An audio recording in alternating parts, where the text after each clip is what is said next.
I'm so glad that you're joining us again today for another CaveSim video. We're going to be taking some stuff apart, figuring out how it works, fixing it, and putting it back together. On this table, I have a bunch of really high-tech equipment, and some of it needs a little bit of help. We have this box right here that you've seen in a prior video. This is called a function generator, and it makes waves. In that video number 5, we learned that there are different types of waves, different types of energy, and we can convert from one type of energy to another. So for example, this function generator makes electromagnetic waves that come out of these ports here and travel down a wire. And we can use a speaker to convert that electrical energy into mechanical energy, and we call that sound. Well, we have a problem with our function generator. This is the handle, and there are some very handy little pins here that are like a little hinge.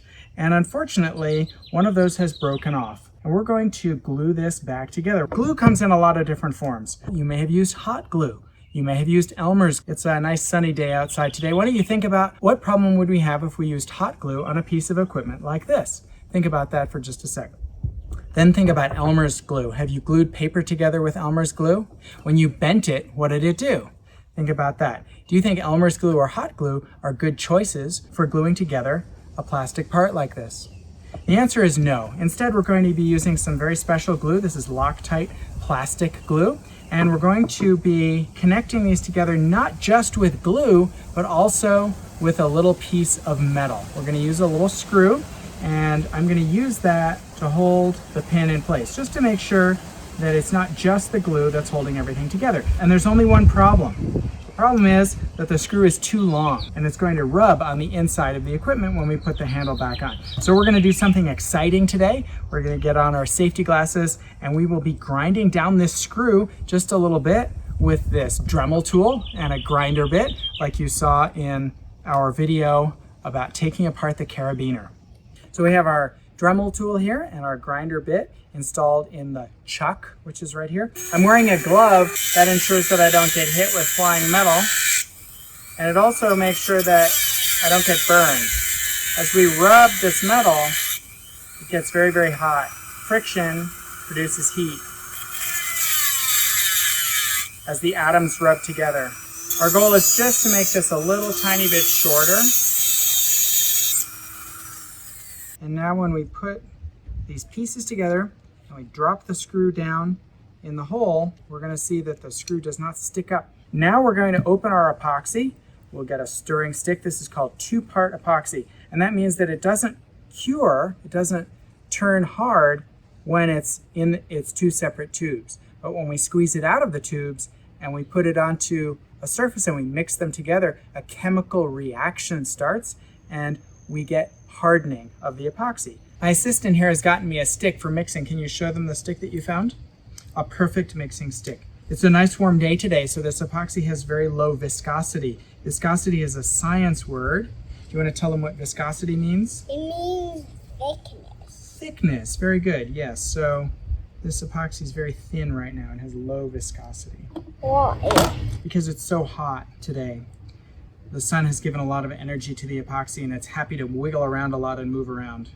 Now we're mixing the 2 parts of the epoxy. So I'm going to have you hold this nice and steady. Can you hold this upright, nice and steady? Okay, good. Then we're going to start to put some epoxy down in our little hole here. Very good that the epoxy isn't very viscous, because that enables it to flow.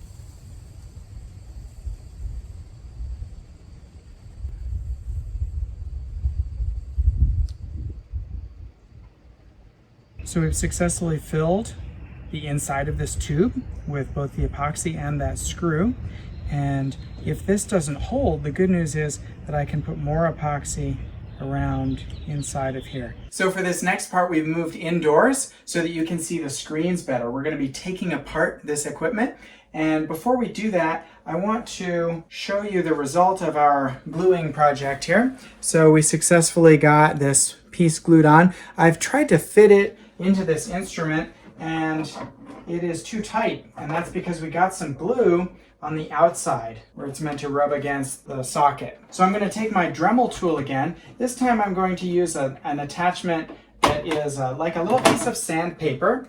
This that we were using before is called a cutoff wheel, but we're going to use a little sanding drum. So I'm just taking off the excess glue from around the outside.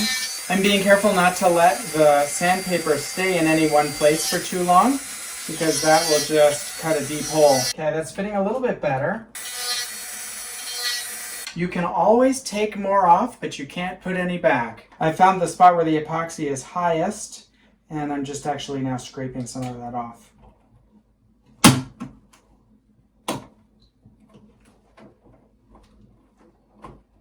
Okay, that works really well. So now we can go and turn this instrument on.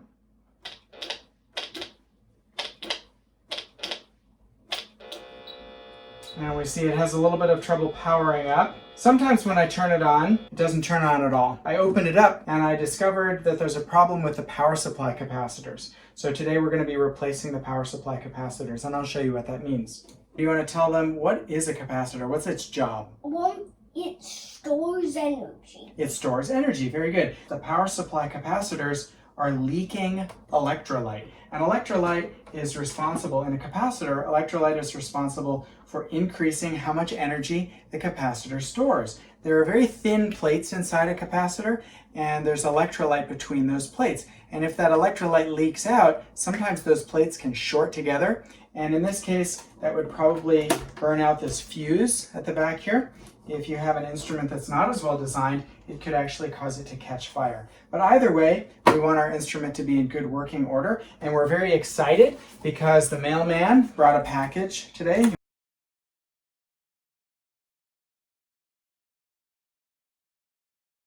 Take care. Bye-bye. So this is from a company called Mauser Electronics. We get a lot of our equipment from Mauser. I've been ordering from Mauser since I was a little kid. And go ahead and tear that open. Oh, good. Okay, we have a little bag. Want to tear the bag open? And it has a box and some capacitors.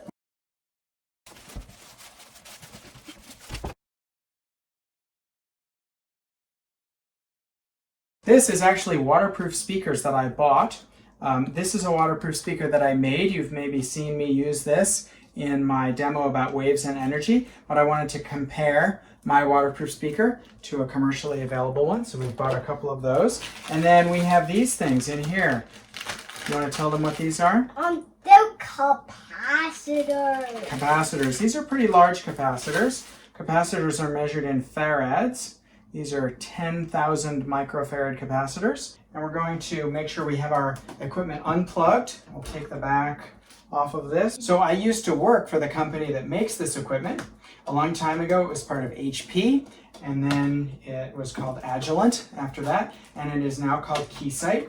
And they make the most impressive test equipment that anybody in the world makes. Test equipment is the kind of stuff that you see here on the table, like this oscilloscope, which is used for looking at waves traveling down wires, and this function generator that is useful for making waves on wires. They make the fastest and best equipment in the world for testing electronics that you use in your everyday life. So a lot of people think that their phone just magically comes out of nowhere, right? Phones don't grow on trees. Somebody somewhere made the phone that you use. And when they were making that phone, they couldn't look at a circuit board like this one here and figure out what's going on the board, right? They have to use a little probe, like this oscilloscope probe here, and then they can probe the wires to figure out what is happening on those wires. So inside here, we have several power supply capacitors right here. Bang, exactly, yes, he's right. So this is a power supply capacitor that has expanded a lot, and all of its electrolyte has leaked out. It's deep down inside there, a little bit hard to see, but there's some kind of crunchy stuff at the bottom. It's only a matter of time before this capacitor fails and short circuits. And as I said, it could, if this instrument wasn't so well designed, this capacitor would catch fire. As is, the instrument's really well designed and the fuse would blow. But we don't want that. So what we're going to do is we're going to take our soldering iron that we have here. I've taken my sponge and I put some water. This is just regular tap water. I put some water on the sponge. Here's a back strap for Oh, my helper is asking a really good question. He said, what is the no zap strap for? So I've put this strap around my wrist and I've connected it to the oscilloscope's ground connection, which is connected to earth ground. So as I rub my clothing together, I build up static charges. And this strap here connects my body to earth ground so that those static charges will go away. They will travel down this wire and go into the earth instead of zapping the very fragile components that are inside of the function generator. Our first goal is going to be to replace this capacitor here. We have to keep track of which side is positive and which side is negative. Why? Great question. If we get this capacitor in backwards, the electrolyte that's in there, it has a charged end that's positive and a charged end that's negative. And if we put this in backwards, we're going to be putting positive to positive, and the capacitor will break down. It will burn up.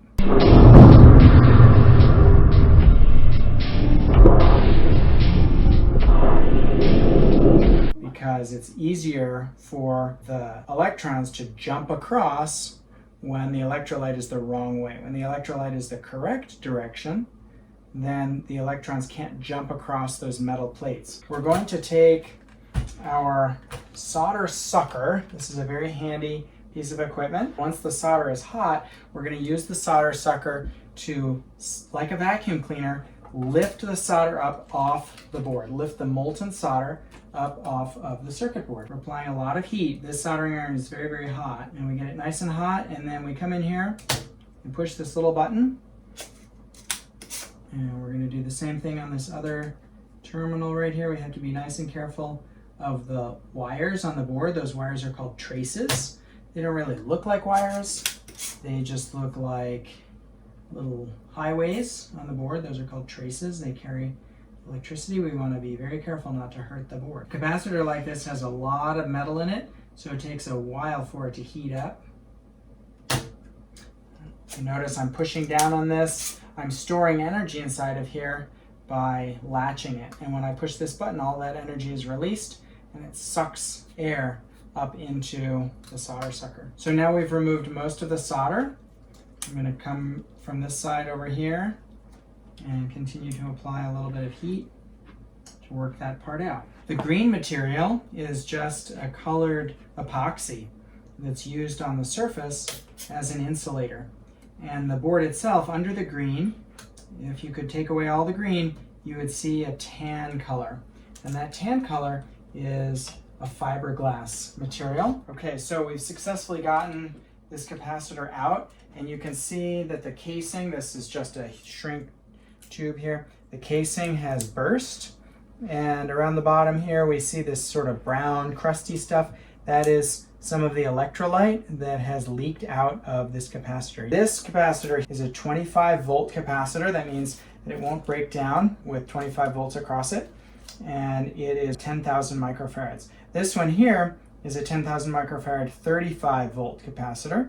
And that means that it will tolerate even more voltage. So hopefully this one will last longer. This instrument is a really good instrument. It is definitely more than 20 years old. It's probably closer to 25 or 30 years old. We have some electrolyte in the bottom there. What do you think? Should we clean that out? Try and clean it out? I don't know. Well, let's try. What substance do you think might be good for cleaning out the electrolyte?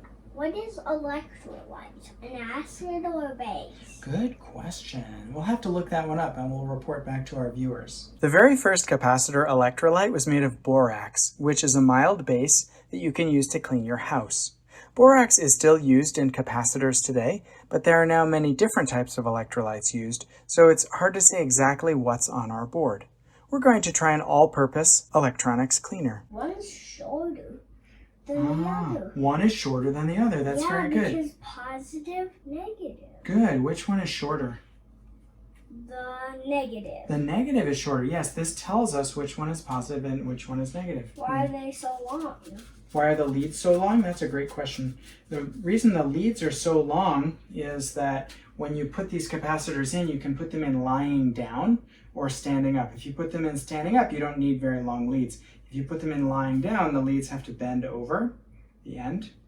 and that means that you need longer leads to reach. So I've successfully cleaned out the inside of this. You can see that we don't have any more of the brown electrolyte in the bottom there. Might it be too tall if it's not laying down?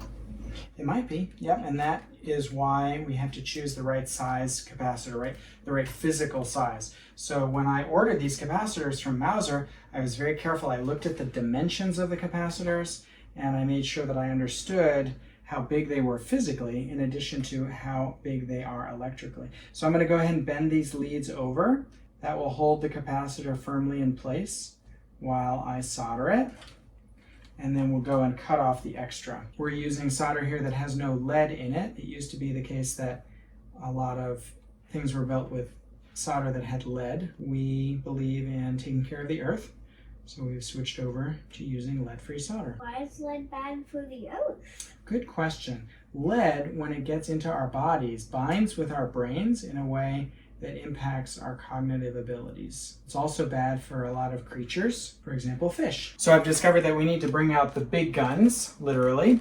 This is the same soldering iron that we used last time when I sliced through that rope, but we're using a different tip. This is the blade tip that I used last time, and this time I'm going to use a tip that's more of a traditional soldering iron tip. Tighten up these screws. That makes a good electrical connection to the tip. It's electricity running through this tip that makes it very hot. Now the solder melts almost instantly. The problem that I was having is that this board contains a lot of metal, and the metal is pulling the heat away. The capacitor itself also contains a lot of metal, so it was taking too much heat to heat up and melt the solder. I'm going to use some special cutters to remove the excess. My goal is to make sure that the leads don't poke and touch the case and short circuit to the case. When one large capacitor like that fails, and you see other similar capacitors in the system, as long as you have the system open, it's a pretty good idea to change them all out. I'm going to test this just to make sure that it still works with the one change that I made, right? I'm going to only change one thing at a time.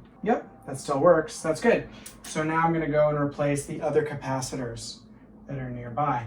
This section is the power supply. This takes the electricity from the wall and it converts it from a sine wave, from alternating current, into direct current. That's part of the job of these capacitors, is to act as like buckets of water, except in this case buckets of electrons, to smooth out those waves. When the wave is high, the capacitors absorb some of the energy. When the wave is low, they give some of the energy back, and that smooths out the electricity so that we can get direct current. Direct current is just like a battery produces direct current. It's just a flat, with time, it's just a flat voltage. The voltage isn't changing, and that's what these chips, these integrated circuits inside of here require. To work on this, I'm going to unplug it again. So I have an identical capacitor right here. We use our solder sucker again. Go from this other side of the board. I'm heating one lead at a time, pulling the part down on the side that's molten. Going back to the other side. And the capacitor is out. I'm going to clean the board here a little bit, remove what is called the flux. The smoke that you may have seen, that smoke is something called flux or rosin. And flux is inside of solder, flux core solder, and its job is to help the solder to flow. The word flux actually means flow. Take our other 10,000 microfarad capacitor, observe the polarity, and in place here. One of the reasons that we're doing this is that this is such a good piece of equipment. It's really a shame to throw it away. It's working well most of the time, and we've identified what the problem is with it. It's really easy to fix, and it's really a shame to put something like this in a landfill. Even electronics recycling can be problematic.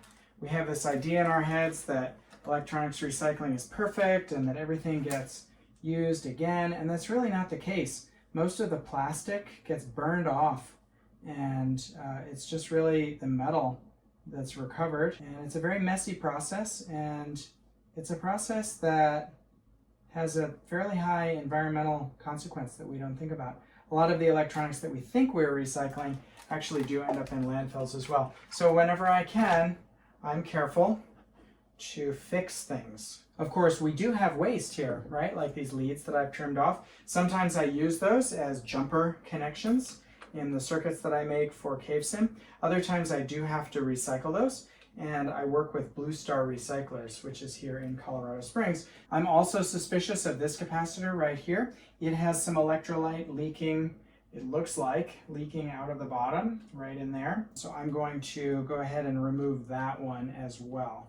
But again, because we're only changing one thing at a time here, I'm going to plug this in like a good scientist and make sure that this still works. And indeed it does. When I look on the inside of this instrument, I can see that it was actually made in the US. We have a lot of other types of components in a circuit like this, in addition to resistors. This part right over here is called a transformer, and its job is to take the voltage from the wall, 120 volts, alternating current, and step it down to other voltages. It might step it down to 12 volts, 15 volts, 30 volts, depending upon the number of windings. A transformer is just a wire wrapped around an iron core with another wire wrapped somewhere else on the core. And the number of wraps of each winding determines whether the voltage gets stepped up or down and by how much. An inductor is another component that we find. A transformer is a form of inductor, and an inductor, like a capacitor, it stores energy. But a capacitor stores its energy based upon the placement of charges. So the charges are separated and put onto two sides of the capacitor. That's what lets the capacitor store the energy. An inductor, on the other hand, it stores its energy when the electrons are moving. So it stores, it's like a momentum storage. So as the electrons move through the inductor, they have energy and they have a reluctance to stop moving. They don't want to stop moving. And so that's how an inductor stores energy, is in the movement of the electrons.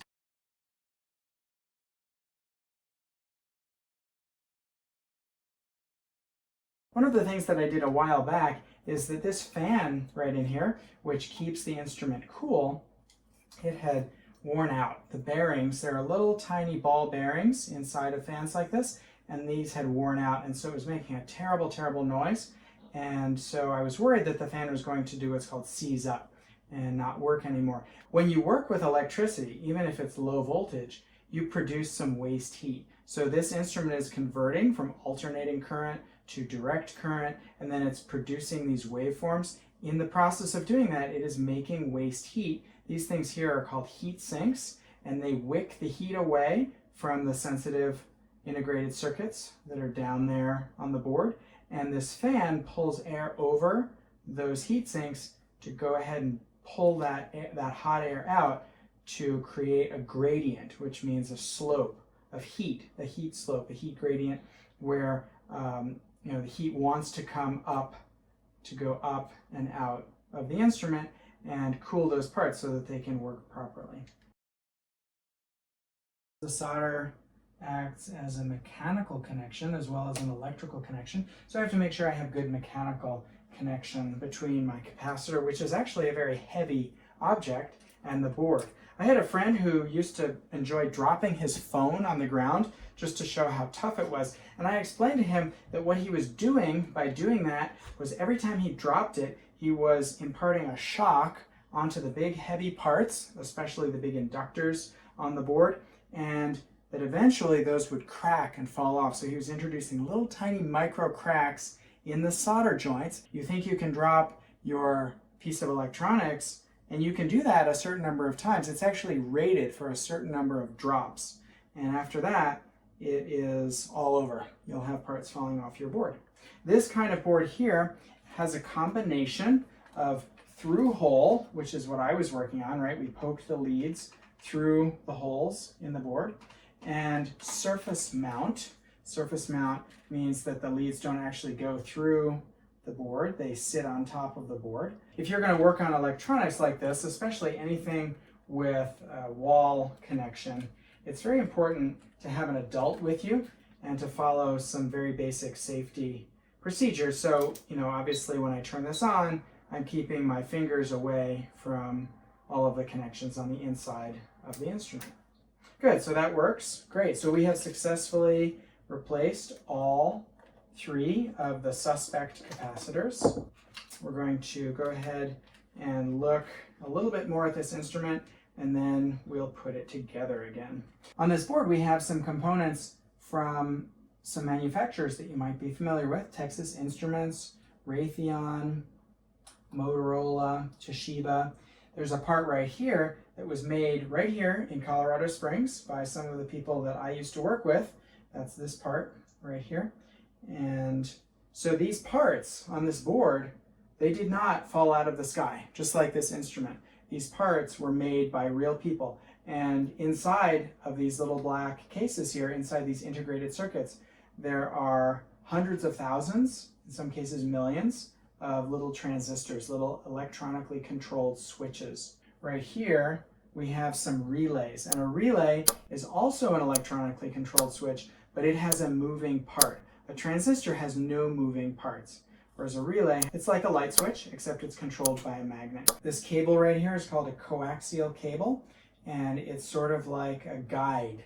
It guides very high frequency signals on a center conductor, and it has a shield around the outside, and that allows the signals to travel efficiently without getting lost. They get guided down the cable here. These brown parts here, these are little resistor arrays, and that means that there are a whole bunch of little different value or maybe same value resistors inside of there. A resistor is something that takes electricity and turns it into heat.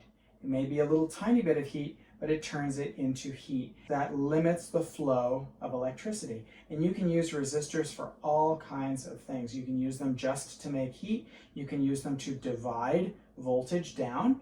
You can use them to limit the flow of electricity into an LED, for example, into a light-emitting diode. So why am I showing you this? I'm showing you this so that you understand, A, that equipment that's all around us is made by real people. Some of these people are people that I know.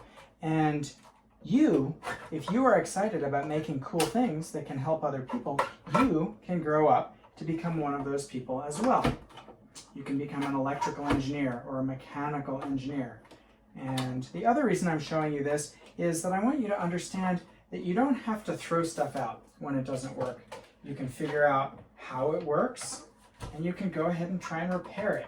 And that's pretty neat, right? It has good environmental implications. It helps keep parts out of the landfill. A lot of times when we do something that's helpful in terms of environmental conservation, we actually find that there are some good economic benefits to doing that as well. Of course, it takes practice, and that's the other thing I'm trying to convey to you, is that you can't just open something like this up and instantly know what's inside of it. I went to school for a long time to learn how circuits work so that I could look at something I hadn't ever seen before and figure out how it works and figure out how to fix it or figure out how to make it. So this is one of the reasons that you're learning math in school. Math is the foundation of engineering.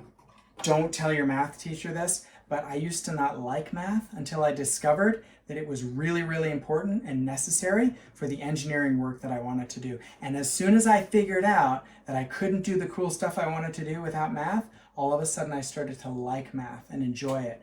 And that's what I encourage you to do. Take your school subjects, maybe the ones you're not so sure about, maybe the ones you're not as excited about, and figure out, well, you know, what is this useful for in the real world? And that will really make a change. You will really be able to get excited about that particular school subject. So now I've turned back on the function generator. It is making electrical waves. Those electrical waves are traveling down this wire, and they're going into this thing which is called an amplifier. What do you think about what the word amplify means? From the amplifier, we come over here, and we're going to, through this probe, we're going to our oscilloscope. The oscilloscope is kind of like a heart rate monitor. It is showing us the waves, the electrical waves, that are traveling down these wires. The other thing I can do is I can hook this up to a speaker. So now we hear that we're able to use the speaker to convert electrical energy into mechanical energy. As I change the frequency, as I make it go up, watch what happens to those waves. They get scrunched together as I go up in frequency, and they spread out as I go down in frequency. And that's because this is a graph here of the volume or the voltage, the electrical amplitude, as a function of time. When we have a higher pitch, there are more wiggles compressed into a certain amount of time. When I go and change the amplitude, you can hear the difference. So I can change the voltage, that's the height of the wave, and I can change the frequency. What's neat about a function generator is that I can also change the shape of the wave. So here I have what is called a sine wave. You can see it looks sort of like waves on the ocean. That's a sinusoidal wave. I'm going to change from a sinusoidal wave to a square wave. And you can tell that the sound has changed a lot. The quality of the sound has changed a lot. We can change this to a triangular wave. You can also, when I push these buttons here, you can hear the clicking of those relays that I was talking about, those mechanical, electromechanical switches. So let's turn off the speaker for a sec so you can actually hear. There's a click inside there. In addition to the beep, there's a little click. And that click is the movement of metal inside of one of those relays. I can change this to a sawtooth wave. And these different waves are useful for different things. For example, when we are transmitting information by cell phone, a lot of times that information is sent digitally. And digitally means ones and zeros. So here we have a wave. This could represent a digital wave with a bunch of ones and a zero, a bunch of ones and a zero. A triangle wave like this can be useful with sensors. So a sensor that's sensing something in the real world may take a ramp like this, and if the capacitance of the sensor changes, then the amount of time that it takes for that ramp to move will change. So we can mimic a sensor signal with a triangle wave like this. One of the neat things that this instrument can do is that it can also actually even generate noise. It can generate random signal. So if we hook our speaker back up again,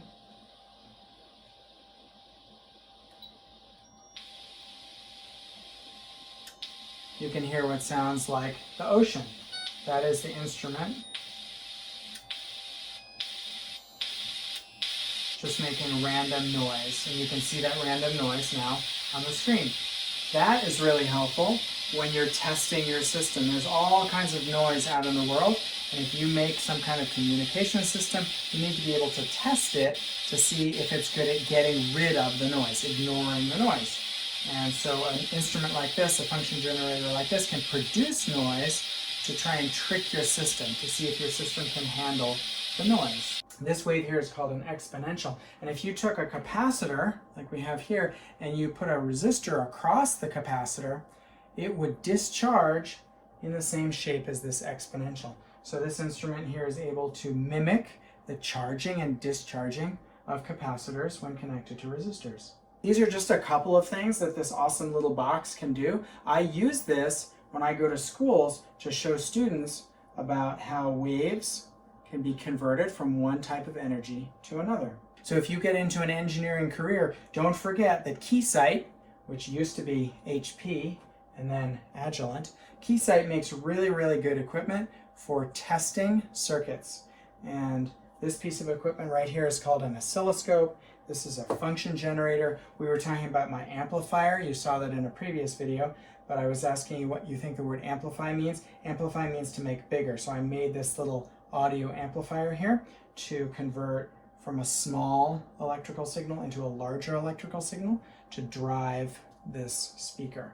Thanks for hanging out today and learning about electrical signals, learning about circuit components like capacitors and inductors and transformers, transistors, relays, and also for learning about mechanical things, learning how to fix broken mechanical parts like this plastic handle that had cracked. Thanks for hanging out with us. I hope you'll come back for another video.